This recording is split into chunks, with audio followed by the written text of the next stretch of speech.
Auzubillahiminash-shaytanir-rajim. Bismillahirrahmanirrahim. Assalamu alaikum, dear students. Today our topic is ecosystem functions. We know that there is a delicate balance in an ecosystem. The different components of an ecosystem, for example, biotic and abiotic components interact with each other, and this results in a physical structure that is characteristic for each type of ecosystem. So interaction of biotic and abiotic components in a results in a physical structure. So this physical structure is characteristic for each type of ecosystem. We know that we enumerate different species of plants and animals in an ecosystem. This gives us, when we identify different species, for example, plant species, animal species in an ecosystem, this gives us the species composition. Uh, as we know, vertical distribution of different species occupying different levels in a forest is called stratification. Stratification means this vertical distribution of different species. For example, trees occupy the top strata, or the layer of forest, top layer or top strata of the forest. Shrubs occupy second, herbs and grasses occupy the bottom. This means the trees need more light as compared to shrubs. Shrubs need more light as compared to herbs and grasses. So these form strata or different layers in a forest.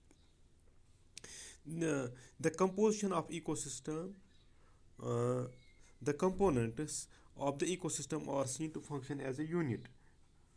These components of ecosystem, these are seen to function as a unit when we consider the important functional aspects.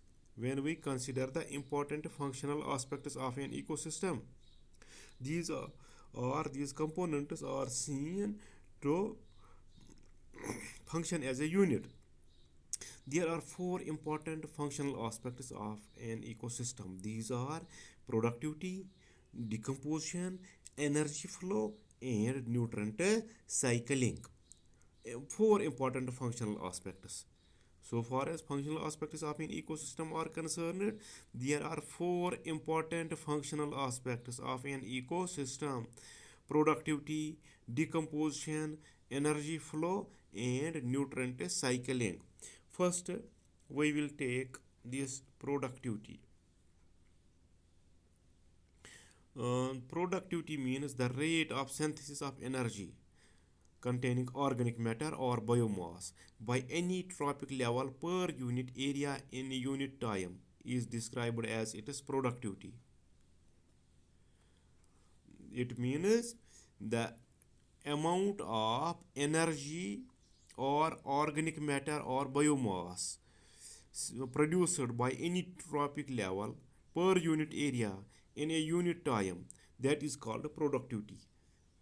कितना कोई trophic level में कितना production हो जाए energy का या biomass का पर यूनिट एरिया में, वक्त के साथ साथ उसको प्रोडक्टिविटी कहते हैं. इसका यूनिट है ग्राम पर मीटर स्क्वायर पर ईयर. ग्राम, यहाँ आप देखिए इसका यूनिट है ग्राम पर मीटर स्क्वायर पर ईयर, ये इसका यूनिट है. और एनर्जी अगर वेट के एतबार से लेंगे तो प्रोडक्टिविटी तो हम लेंगे ग्राम पर मीटर स्क्वायर पर ईयर, और एनर्जी किलो कैलोरीज पर मीटर स्क्वायर पर ईयर. किलो कैलोरीज पर मीटर स्क्वायर पर ईयर. जहां हम ये प्रोडक्टिविटी पढ़ते हैं इस ब्रांच में, इसको कहते हैं प्रोडक्शन इकोलॉजी. Production ecology. इसलिए आप ये याद रखेंगे, ये प्रोडक्टिविटी क्या है. It means organic matter produced per unit area over a time period by plants, that means by this producers during photosynthesis. फिलहाल आप प्रोडक्टिविटी याद रखेंगे। Productivity means the rate of synthesis of energy containing organic matter और biomass. किस rate से, किस शरह से एनर्जी तैयार होगी जिसमें ऑर्गेनिक मैटर या बायोमास होगा, किसी भी ट्रॉपिक लेवल पे कितनी होगी पर यूनिट एरिया में व पर यूनिट टाइम, उसको कहते हैं प्रोडक्टिविटी। प्रोडक्टिविटी के दो यूनिट हैं, ग्राम पर मीटर स्क्वायर पर ईयर और किलो की। अगर वेट के लिहाज से लेंगे, अगर एनर्जी के लिहाज से लेंगे तो लेंगे किलो कैलोरीज पर मीटर स्क्वायर पर ईयर। ये जहाँ ये प्रोडक्शन पढ़ते हैं प्रोडक्टिविटी, वो उस ब्रांच को कहते हैं प्रोडक्शन इकोलॉजी। इसके लिए जो ये कांस्टेंट इनपुट सोलर एनर्जी का है, ये बेसिक रिक्वायरमेंट फॉर एक इकोसिस्टम के फंक्शन के लिए। It is the basic requirement, sunlight is the basic requirement for any ecosystem to function and sustain. आप प्रोडक्टिविटी मुख्तलिफ किस्म की है, मैं आपको एक एक करके बताऊंगा। प्राइमरी प्रोडक्टिविटी, प्राइमरी प्रोडक्टिविटी क्या होती है? The amount of energy accumulated as the amount of energy accumulated as biomass or organic matter in green plants per unit area over a time period through the process of photosynthesis is known as primary productivity। वो amount of biomass जो plants accumulate करते हैं, the amount of energy accumulated as biomass, जो plants energy जमा करेंगे in the form of biomass और in the form of organic matter photosynthesis के ज़रिए per unit area over a time period, उसी को कहते हैं प्राइमरी प्रोडक्टिविटी। प्राइमरी प्रोडक्टिविटी और प्राइमरी फिर से मैं बताऊंगा, is defined at the amount of biomass और organic matter produced per unit area over a time period by plants during photosynthesis. During, अब आसान तरीके से आप याद रखेंगे, जो प्राइमरी प्रोडक्टिविटी है वो ये है कि प्लांट्स कितना एक्यूमुलेट करेंगे बायोमास या ऑर्गेनिक मैटर किसी मुकर्रर वक्त में, किसी मुकर्रर एरिया में फोटोसिंथेसिस के ज़रिए, उसको प्राइमरी प्रोडक्टिविटी कहते हैं। जो ये प्राइमरी प्रोडक्टिविटी है, it is of two types. एक होती है ग्रॉस प्राइमरी प्रोडक्टिविटी, दूसरा होता है net primary productivity. Gross primary productivity, दूसरा होता है नेट प्राइमरी प्रोडक्टिविटी। यहाँ आप पढ़ लीजिए ग्रॉस प्राइमरी प्रोडक्टिविटी। जो ये ग्रॉस प्राइमरी प्रोडक्टिविटी है, ये क्या है?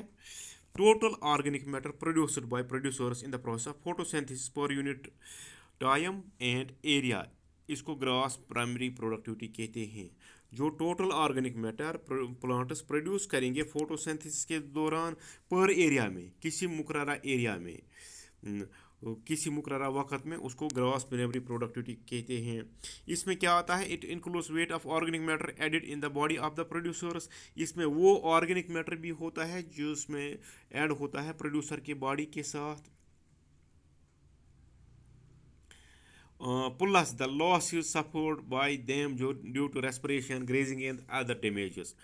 एक तो जो वेट ऑर्गेनिक मैटर का ऐड होता है बॉडी ऑफ प्रोड्यूसर में, प्लस जो उसमें लॉस होता है रेस्पिरेशन के दौरान, ग्रेजिंग के दौरान या बाकी डैमेजेस के दौरान, इसको कहते हैं ग्रॉस प्राइमरी प्रोडक्टिविटी। अब इसका दूसरा टाइप है net primary productivity. Net primary productivity क्या होती है? ये it is the wait of organic matter stored by the producers in a unit area oblique volume per unit time. ये होता है वो ऑर्गेनिक मैटर जो प्रोड्यूसर स्टोर करते हैं यूनिट एरिया में, यूनिट वॉल्यूम में, पर यूनिट टाइम में, जो उन्होंने स्टोर किया। इसका मतलब है it is equal to the amount of organic matter created in the photosynthesis minus the rate of respiration and other losses.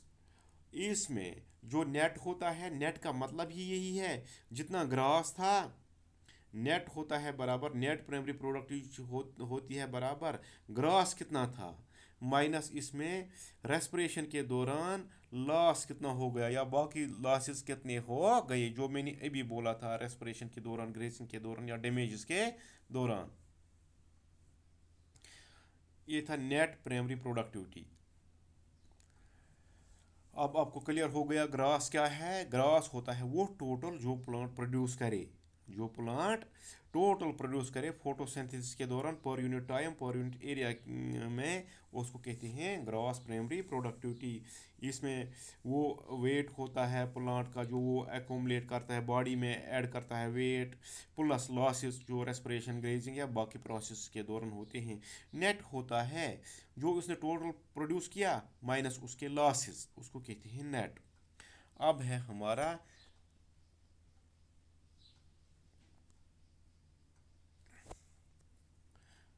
Secondary productivity. ये है नेट बराबर होता है, नेट प्राइमरी प्रोडक्टिविटी होती है बराबर ग्रॉस प्राइमरी प्रोडक्टिविटी माइनस और मीनस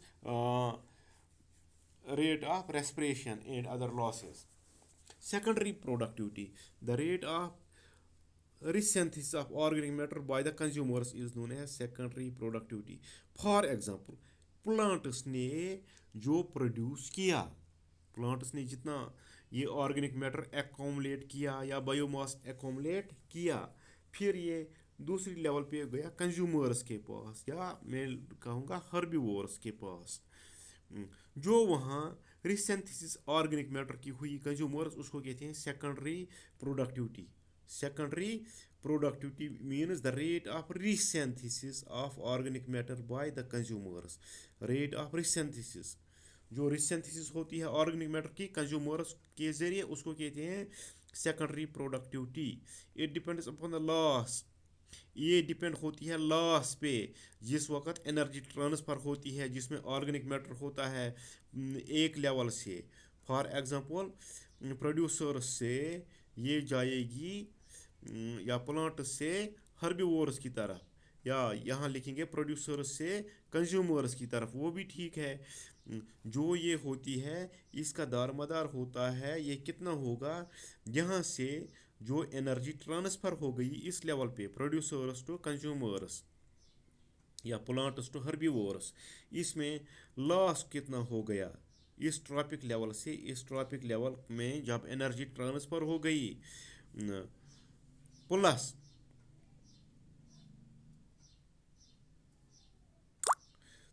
consumption due to respiration, respiration की वजह से कंजप्शन कितनी हो गई, रेस्पिरेशन की वजह से कंजप्शन कितनी हुई, और प्रीडिएशन, प्रीडिएशन कितनी हुई इसमें, प्रीडिएशन जो आपने पढ़ा। रेस्पिरेशन लॉस जनरली होता है 20%, 20% लॉस होता है रेस्पिरेशन के ज़रिए।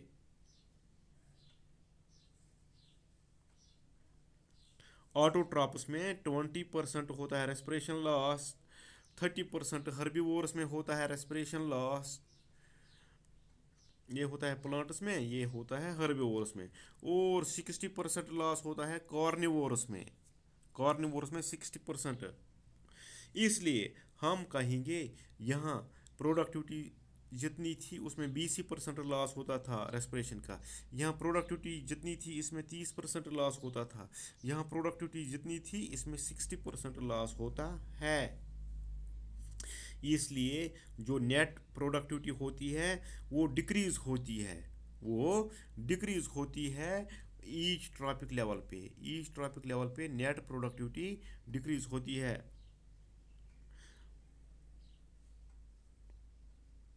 जो ट्रॉपिक लेवल एक्सप्लॉइट करता है मेन फॉर प्रोटीन ज़मीन पे, वो सेकंड ट्रॉपिक लेवल है।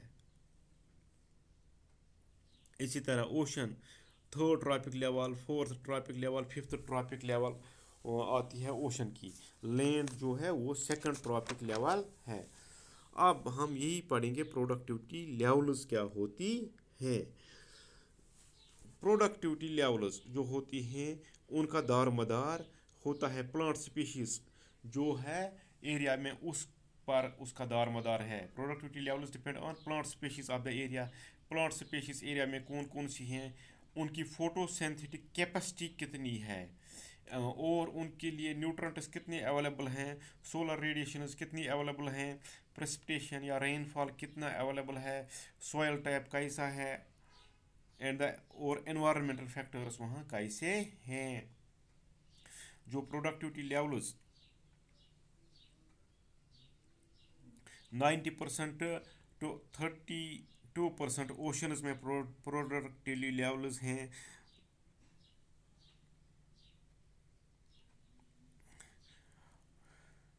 प्रोडक्टिविटी जो ओशंस में है वो 55 बिलियन टन्स जो है of 170 billion turns. High productivity ecosystem जो होता है उसमें नेट प्राइमरी प्रोडक्टिविटी होती है 2 to 4 kilogram per metre square पर ईयर, या 20 to 40 ton per hectare per year. जो डेली प्रोडक्टिविटी होती है वो होती है 6 to 20 ग्राम पर मीटर स्क्वायर। ट्रॉपिकल फॉरेस्ट्स जो होते हैं, फ्लड प्लेन्स होते हैं, कोरल रीफ्स होते हैं, शुगर केन फील्ड्स होते हैं, वहाँ ये होता है। फॉर एग्जांपल रेस्पिरेशन लॉस, यहाँ से ये ग्राफ में दिया है प्रोडक्शन या प्रोडक्टिविटी ग्राम पर मीटर स्क्वायर पर ईयर ग्राफ में दिया है। यहाँ है डेजर्ट्स की है, फिर है ओशंस की, फिर है लेक्स की, फिर है पॉन्ड्स की, फिर है ग्रासलैंड्स की, फिर है फॉरेस्ट्स की, फिर है एस्चुरीज की, कोरल रीफ्स की। ये ऐसे ही बढ़ती है। Deserts are less productive as compare to oceans.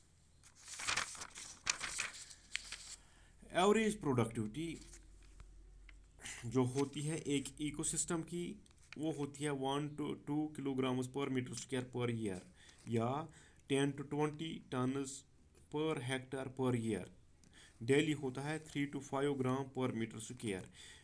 जो ये एग्रीकल्चर क्रॉप्स होते हैं और टेम्परेट फॉरेस्ट्स होते हैं, इनमें ये प्रोडक्टिविटी होती है। लेस प्रोडक्टिविटी इकोसिस्टम जो होता है उसमें प्रोडक्टिविटी होती है 200 से 1000 ग्राम पर मीटर स्क्वायर पर ईयर, या 2 to 10 ton per hectare per year.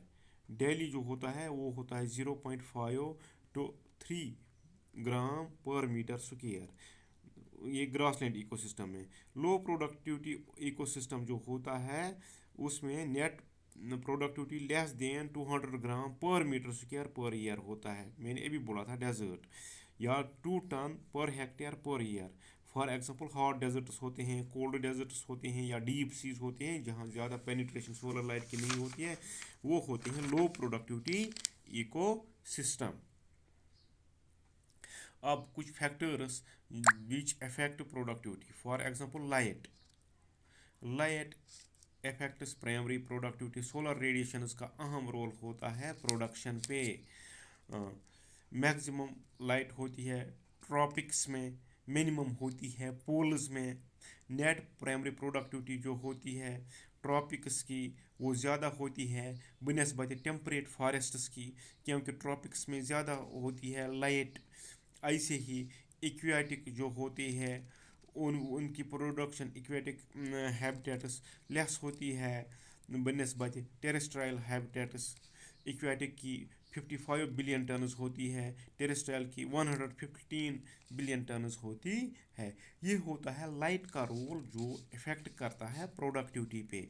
यहाँ जो एरिया मैंने ये बोला था ट्रॉपिक्स, वहाँ ये लाइट पीरियड ज़्यादा होता है, वहाँ सोलर रेडिएशन ज़्यादा होती है, इसलिए वहाँ पे प्रोडक्शन ज़्यादा है बनिस्बत टेम्परेट फॉरेस्ट्स की। अब टेम्परेचर, जो टेम्परेट फॉरेस्ट्स हैं उनमें टेम्परेचर लेस होता है बनिस्बत ट्रॉपिकल रेन फॉरेस्ट्स के। जो टेम्परेट फॉरेस्ट्स हैं उनमें 8 टन पर हेक्टर होता है पर ईयर। जो ट्रॉपिकल फॉरेस्ट्स होते हैं उनमें 20 टन होते हैं per year, 20 ton per hectare per year. Alpine जो होती हैं आर्कटिक जोन्स होती हैं उनमें लेस प्राइमरी प्रोडक्टिविटी होती है, ये क्योंकि ये टेम्परेचर में वेरिएशन है। मॉइस्चर जो होता है, rain, humidity increase in primary productivity. जितनी रेन ज़्यादा होगी, जितनी ह्यूमिडिटी ज़्यादा होगी, primary production will be increased. Primary production कम होती है जब वाटर स्केरस होता है, जब वाटर स्केरसिटी होती है। इसलिए डेजर्ट्स में लो प्राइमरी प्रोडक्टिविटी होती है, less than 1 ton per hectare per year. Grass lands जो है उनकी प्रोडक्शन जो है वो है 5 टन। ट्रॉपिकल रेन फॉरेस्ट्स की है 20 टन। यही वजह है कि ग्रास लैंड्स में इनसे कम बारिश होती है। ऐसे ही जो न्यूट्रंट्स होते हैं ओशंस में, अगर लो ओशंस में लो नाइट्रोजन होगा, लो प्राइमरी प्रोडक्टिविटी होगी। डेजर्ट्स में लो न्यूट्रंट कंटेंट होगा, लो प्राइमरी प्रोडक्टिविटी होती है। कोरल रीफ्स में ज़्यादा होता है, इसलिए कोरल रीफ्स में जो न्यूट्रंट ज़्यादा होते हैं हाई प्राइमरी प्रोडक्टिविटी होती है, क्योंकि वहाँ कोरल रीफ्स में न्यूट्रंट सप्लाई ज़्यादा होती है। जो फोटोसिंथेटिक एफिशिएंसी जो प्रोड्यूसर्स की होती है वो भी that is also a factor which affects primary productivity. For example C3 plants, अभी आपने पढ़ा होगा इसमें 11th स्टैंडर्ड में, C3 plants they have less primary productivity as compare to C4 plants. For example sugarcane more efficient to trap light. Sugarcane जो होता है वो ज़्यादा एफिशिएंट है, वो ज़्यादा लाइट ट्रैप कर सकते हैं, इसलिए उसकी प्रोडक्शन ज़्यादा है। ये था मेन कंपोनेंट था प्रोडक्टिविटी। इंशाल्लाह कल हम पढ़ेंगे दूसरा कंपोनेंट दैट इज़ डिकम्पोजिशन।